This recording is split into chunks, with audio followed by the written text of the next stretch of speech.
we no longer need to pray if you know how to honor spiritual people. There are prayers you won't need to pray. The best of us is taken from among men, Hebrews chapter 5. So if you want to see faults, plenty we have. But why don't you take your eyes off that? To his master he stands and falls. Why don't you honor them? What can I ever give to my mother, Mommy Yedepo, that she doesn't have? I sow into her life monthly for my sake, not for her sake. She does not need whatever I can give to her. No, she doesn't. I can't meet Mommy Adeboye and let her go like that. Never. I'm very close to her, very close. Underline capital. Mama was in my bedroom for almost 2 hours when the last time she came to preach for me. I'm very close to her, but I don't take it for granted. I don't take it for granted at all. Some of you commit the sin of familiarity. Particularly those of you in the protocol department, those of you that are secretaries to men of God, those of you that are PAs, those of you that are very close.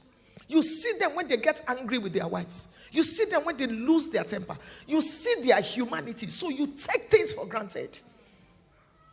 And you bring a curse. Somebody comes to your office and is talking about a man of God or about your pastor. Excuse the person. If it's somebody that you cannot walk out, just go to the toilet. Don't be a partaker of other people's sins. That's one thing about God. He was going to kill Moses. Till tomorrow, nobody knows where he was buried. He took him. Even in death, God honors his leaders.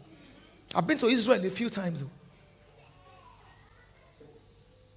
Saul, the disobedient Saul, died on a mountaintop. Mount Gilboa is still there till tomorrow. Miriam was going to be afflicted with leprosy. God took her out of the camp. So the Israelites didn't see the shame. Even in a fallen state, God honors his people. Be careful how you treat servants of God. That's the balance I'm bringing. Don't talk to them anyhow. Don't shout at your pastor's wife because you were the one privileged to buy the heart she's wearing. It's a great honor for you. It's a great honor. Nobody should even know that you blessed her. Nobody. Do you see the dress mommy is wearing? And heaven gives you a knock on your mouth. It's a privilege for you to be relevant. So what are we talking about here?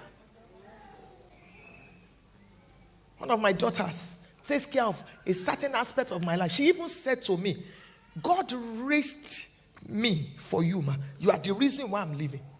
Spends millions on me. And nobody knows. And her mates are very rare. It's a privilege for you to be close to the altar. It's a privilege for you. Be a virtuous daughter. And don't stir up evil against your spiritual parents. Every rumor in church can be traced to you. You are Jezebel. When did you become the CNN of your branch church? You talk until you talk yourself out of destiny. Be virtuous. I've spoken to you as, addressing your daughtership.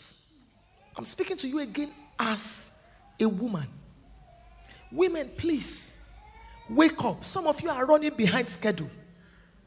Wake up and do something substantial with your life. Don't let the totality of your life depend on your husband. Do not let every honor that anybody can give you be because you are the wife of. Now let me tell you this truth. It may be bitter. If we remove the title MRS from your life, whatever remains is your true weight. If we take away from your life, we deduct every honor that your husband, or that comes to you because of your husband, every money that comes to you because of your husband, every kneeling down that comes to you because of your husband, whatever remains is your true weight, your true value, your true honor. So you better do VAT. Value added tax to your life.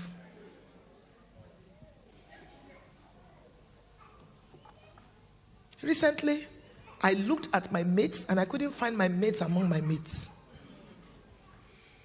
I don't go to bed when my mates go to bed. I don't even work with my mates. They don't have what it takes to take me to the next level. I work with my seniors. Some of you, your lives are too clustered. Too many friends. One in Dubai, one in Saudi Arabia, one in Oman, one in Jordan, and relationships need explanation. Time is going. What do you want to become? As I stand before you today, I have 15 reasons why I'm leaving. Some of them have A, B, C, D. And time is going. You're going to wake up very soon and realize that you are 72. Wake up. You're not here only to have children and have sex and cook good meals. I thank God for that, but mad people also do. A mad woman, I have an orphanage. A mad woman too gives birth to children. There was a time I was on the whatever committee of adoption and all that. Sometimes we take kids from mad people. A mad woman has sex. So what have you done that is extraordinary? You delivered. Some of them even deliver twins. They say, I have children. And that's why you are living. Wake up, madam. And we get to heaven. God is not going to ask you how many kids. It's about impact and relevance. Be virtuous as a woman.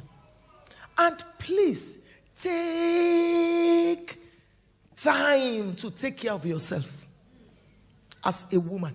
Too many women are dying. And here the latest research. They said one of the greatest, in fact, the greatest cause of cancer in women now is bitterness, unhappiness. That's the latest research now. And women, you know, we don't know how to, because our lives are not departmentalized. For instance, a man and a woman are different in the minimum of 5 ways. One of them is our sex life. We're different. A man's life can be departmentalized. This is sex, this is business, this is church, this is relationship. But a woman's life, no. Our lives, we are like the hub of a wheel. Everything is connected. So I tell men, when I'm privileged to speak to them, if you want to have sex with your wife at 9 p.m., then start preparing her at 9 a.m. Because if you shouted at her when she woke up, when you were, and then now you want her, when your wife begins to tell you, are you okay? Yes. Is there anything about nothing? When a woman begins to give you one word answer, you know there's trouble. There's trouble. So we're different. Some of us, do you know why? When the man was created in Genesis, it was because he was wanted. When the woman was created, it was because she was needed. So women, we always meet needs. And because that was why we were created, it is not good for the man to be alone. I will make him an helpmate. So that's our essence. So many times we meet needs and meet needs and meet needs and meet needs, and we don't remember ourselves until we die. The food cannot go around. Mommy will say, I'm not even hungry actually. What I ate in the afternoon, it was fine. She's hungry. Just to make sure everybody is fine. Everybody. You must, as a woman, spend time for yourself. There's no, I can't remember any country